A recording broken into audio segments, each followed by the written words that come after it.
Welcome to Smart English Coach Podcast. Let's improve your fluency together, one real conversation at a time. Have you ever learned a new English word and then completely forgotten it the next day? Like it just disappeared from your brain? Oh my goodness, yes, every single time. I'll write it down, I'll repeat it, I'll highlight it, and then the next morning, gone, like it was never there. Exactly. And you know what's funny? Most people think the problem is their memory. They say, oh, I just have a bad memory. But that's not true. That's not the real problem at all. Wait, really? So what is the real problem then? The real problem is the method. Most people are memorizing words the wrong way. And today, we're going to talk about the smart way to do it. The way that actually works. The way that makes words stick in your brain for good. Oh, I love this already, because honestly, I've been trying to expand my vocabulary for years, and I still feel like it's a struggle sometimes. And you're not alone, Sarah. Millions of English learners feel the exact same way. So stay with us, because today we're going to break this down step by step in a way that's practical, natural, and actually fun. Let's do it. Okay, so let's start with the basics. When most people try to learn new vocabulary, what do? They open a dictionary or a vocabulary list. They see a word, let's say ambitious. They write it down, they look at the translation, they repeat it 5 or 10 times, and then they close the book and move on. Yeah, that's exactly what I used to do. I had these little flashcards with the word on one side and the translation on the other. I thought I was being really smart about it. And did it work? Not really, no. I mean, I could remember the word for maybe 1 or 2 days, but after a week, poof, it was gone. Right. And there's actually a scientific reason for that. It's called the forgetting curve. Have you ever heard of it? I think so. Is that the thing where you forget most of what you learn really quickly? Exactly. It was discovered by a psychologist named Hermann Ebbinghaus. And what he found is that within just 24 hours of learning something new, we forget about 50 to 70% of it. And within a week, we can forget up to 90%. That's kind of terrifying, honestly. It is. But here's the good news, and this is the key point. The forgetting curve can be beaten. You can actually train your brain to hold on to new words, but you have to use the right techniques. Okay, so I have a question. Is this why some people seem like they just naturally have great vocabulary, and others, like me sometimes, feel like we're always starting from zero? That's such a good question. And honestly, yes. The people who seem to naturally remember everything, they're usually doing things, sometimes without even realizing it, that help their brain retain information. They're not just memorizing, they're learning deeply. Okay, I want to learn deeply. Tell me how. All right, let's get into it. The number one mistake, the biggest one, is learning words in isolation. What does that mean? It means learning a word completely alone, with no sentence, no story, no situation around it. Like just staring at the word persistent and repeating persistent, persistent, persistent? Exactly like that. And your brain doesn't like that. Your brain is actually a pattern recognition machine. It remembers things that are connected to other things. So when you learn a word completely alone, there's nothing for your brain to hold on to. That makes so much sense. It's like if someone just tells you a random number, like 4729, you'll forget it immediately. But if those numbers are your friend's birthday, you remember them forever. Oh, that is a perfect analogy, Sarah. That's exactly it. The number has meaning now. It has context. And that's what we need to do with vocabulary. So instead of just learning the word persistent, I should learn it in a sentence? More than a sentence. Learn it in a situation. Think about this. Instead of writing persistent equals not giving up, write something like, she was so persistent that she applied for the job 5 times before they finally hired her. Now you have a story, you have emotion, you have a real situation. And I can almost picture that person in my head. Exactly. And when you can picture something, you remember it. This is what we call learning in context, and it's one of the most powerful vocabulary tools that exists. You know, now that you mention it, I think the words I remember best are always from movies or TV shows. Like I'll hear a character say something funny or dramatic, and that phrase just stays with me. Yes, that's natural context learning, and it's brilliant.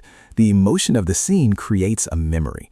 And by the way, this is one of the reasons why watching TV shows and movies in English is so effective for vocabulary, because every word comes wrapped in a situation, a tone, a facial expression. So basically, if I'm learning vocabulary from a list, I should always write my own example sentence, a real one from my own life. Exactly. The more personal the sentence, the better. Use your own name, use your city, use your friends' names. Make the word yours. I'm going to start doing this today. This is a game changer. It really is. And by the way, Game changer, that's a great expression. It means something that completely changes the way things are done, something that makes a big difference. This new app is a game changer. Working from home was a game changer for my productivity. See, and now I'll remember it because you just used it in context. There you go. You just experienced the technique in real time. Okay, so learning in context is technique number 1. What's next? Number 2 is something called spaced repetition, and this is where a lot of people go wrong with flashcards and word lists. They review everything every day, or they review randomly. But the smart approach is to review a word exactly when your brain is about to forget it. Wait, how do you know when your brain is about to forget something? That's the clever part. Based on the forgetting curve we talked about, researchers have figured out the perfect schedule. You learn a new word today, you review it tomorrow, then 3 days later, then a week later, then 2 weeks later. Each time you review it successfully, the gap gets longer. So you're basically training your brain to hold on to it a little longer each time? Perfectly put. You're strengthening the memory with each review. Think of it like a muscle. If you use it regularly, it gets stronger. If you ignore it, it gets weak. And is there an app for this? Because I'm definitely not going to remember to do that schedule on my own. There are actually several. The most popular one is called Anki, A-N-K-I. It's free, it's available on your phone and computer, and it automatically schedules your reviews based on how well you remembered each word. If you got it right easily, it waits longer before showing it again. If you struggled, it shows it to you sooner. That sounds so smart, like the app does the thinking for you. Exactly. You just have to be consistent. Even 10 or 15 minutes a day can make a huge difference over time. Okay, but what if someone doesn't want to use an app? Are there low-tech ways to do spaced repetition? Absolutely. You can use a simple notebook system. Write new words on a piece of paper. Review them the next day. If you remember a word, move it to a next week pile. If you forget it, it stays in the tomorrow pile. It takes a little more effort, but it works on the same principle. I actually like that. Something about writing by hand feels more, more committed. And there's research to support that feeling. Studies show that writing by hand engages more parts of the brain than typing, so physically writing a word can help it stick better. Note to self, put the phone down and pick up a pen sometimes. Sometimes. Not always, but sometimes, yes. Okay, technique number 3. And this one might be the most important of all. Are you ready? I'm ready. Use the word. Actually use it.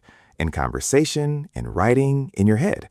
Most learners learn a word, but they never actually use it. They keep it locked away in their passive vocabulary.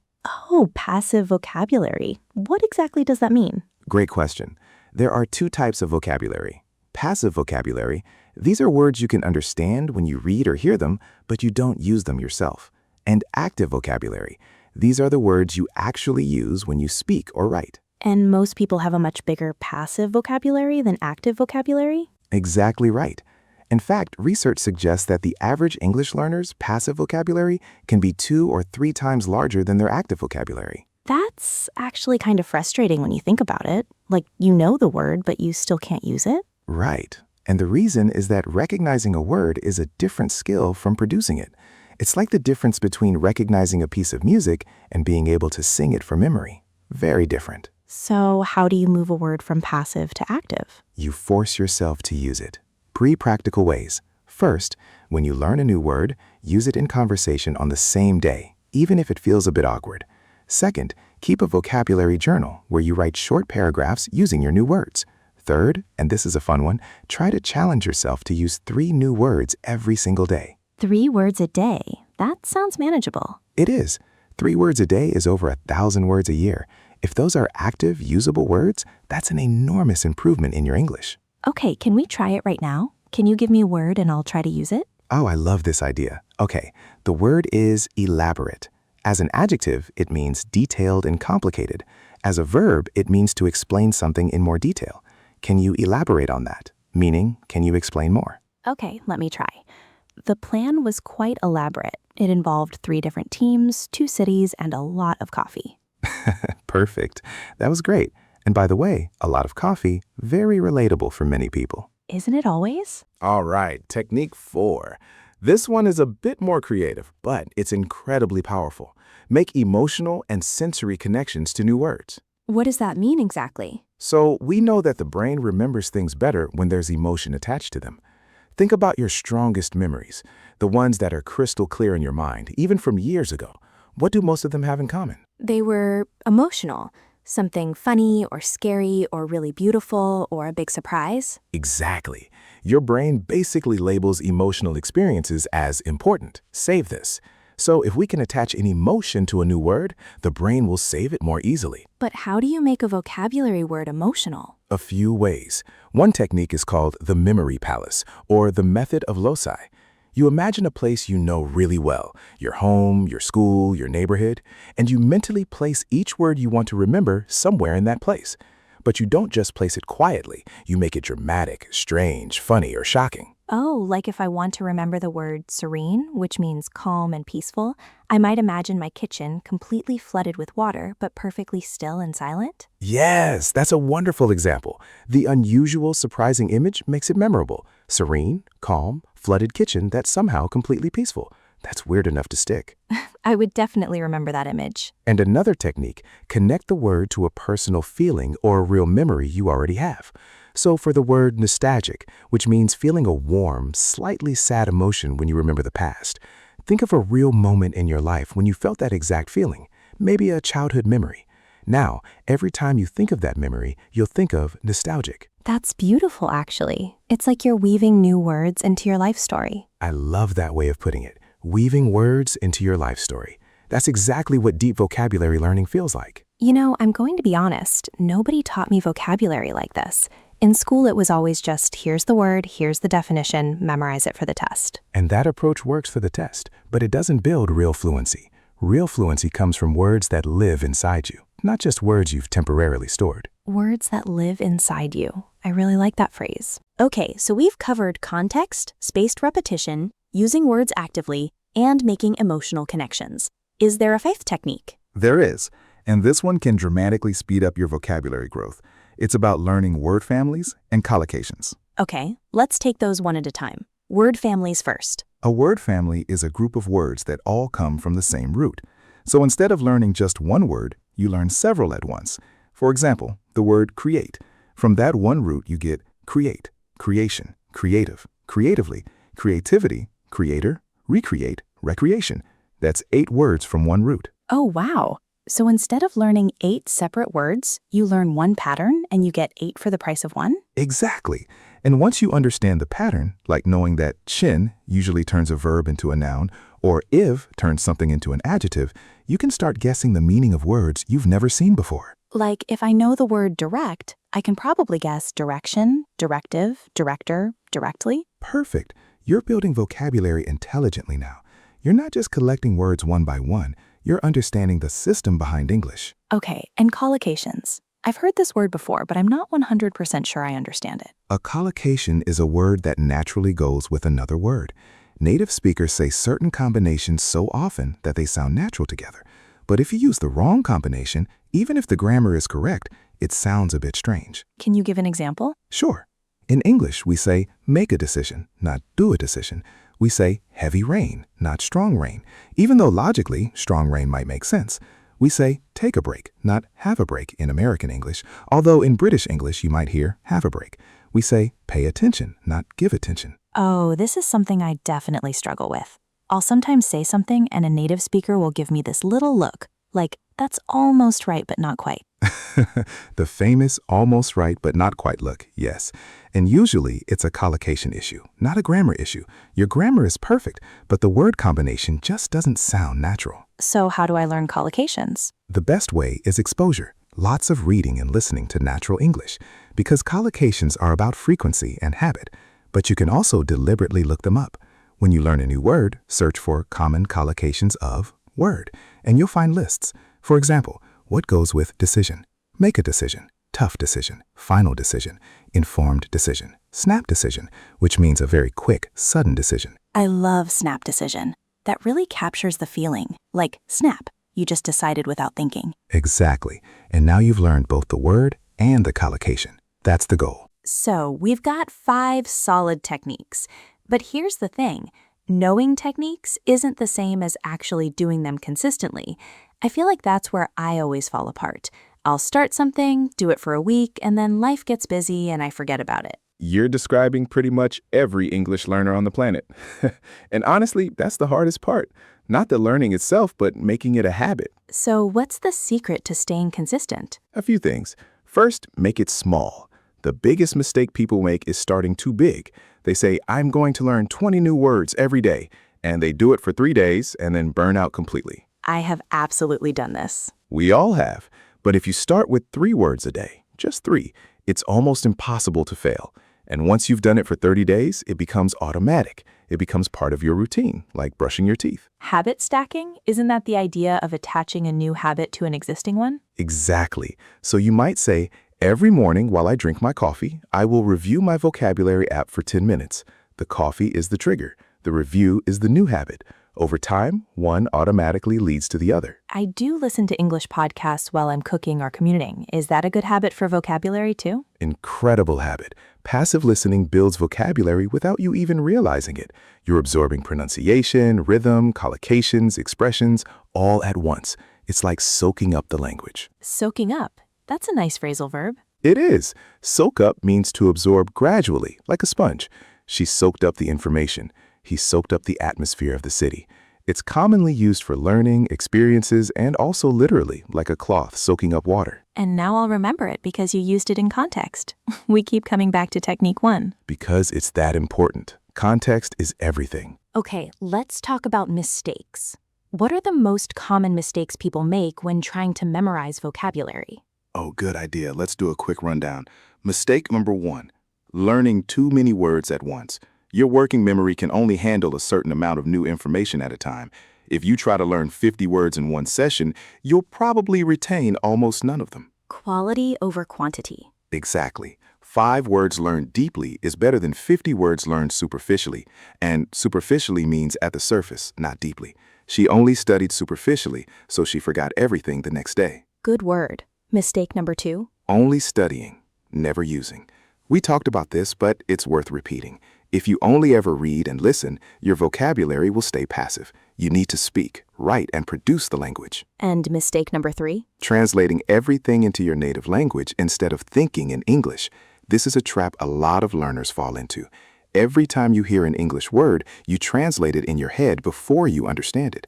That slows you down, and it also means you're always thinking in your first language. So what's the alternative? Just try to understand it in English? Try to feel the word.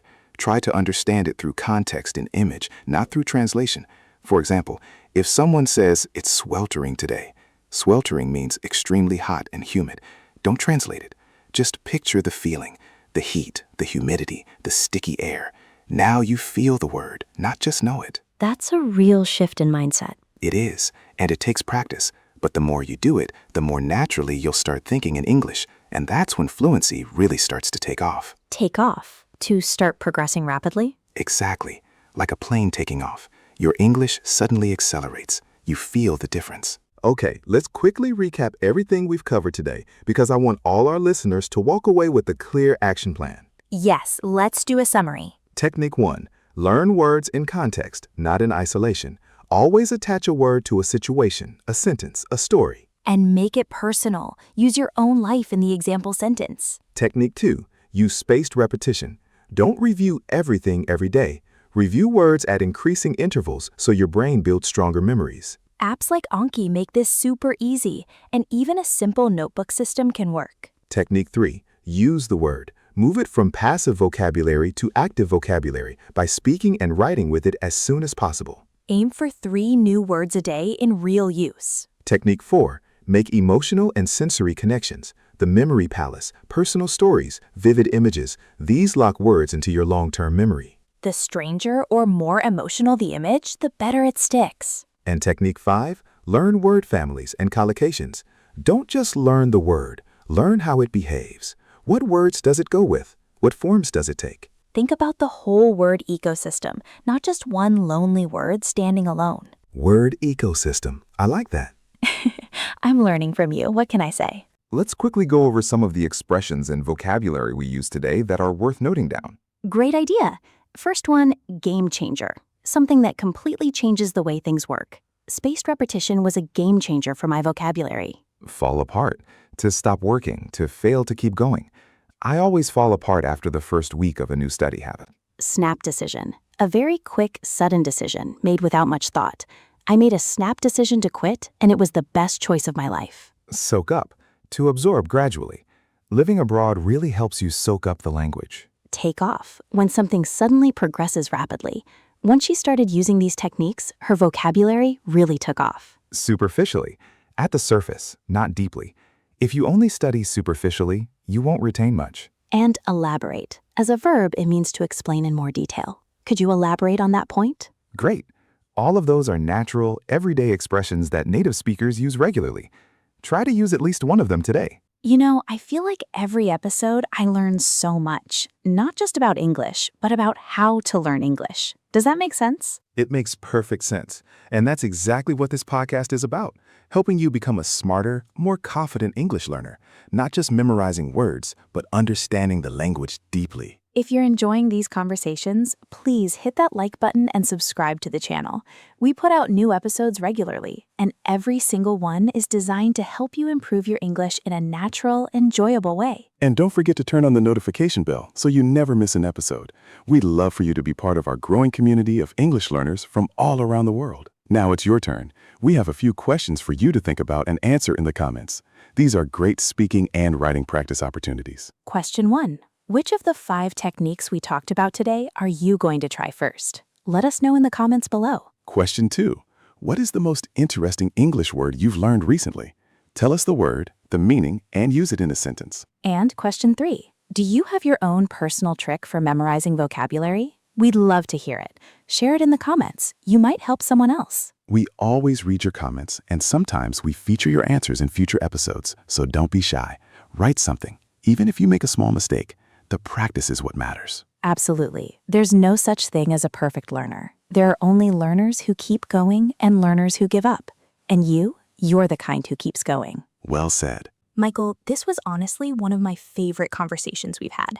I feel like I walked in not knowing half of these techniques, and now I have a real plan. That's what we love to hear. And remember, the key is not to try all 5 techniques at once. Pick one. Start small. Be consistent. And over time, those small steps add up to massive progress. Small steps add up to massive progress. That should be on a poster. Maybe we'll make one. All right, everyone. Thank you so much for listening today. We hope this conversation helped you not just with vocabulary, but with confidence. The more you understand about how your brain works, the more powerful your learning becomes. You've got this. We believe in you. And we'll see you, or rather hear you, in the next episode. Take care, keep learning, and most importantly, keep going. Bye for now. Bye, everyone.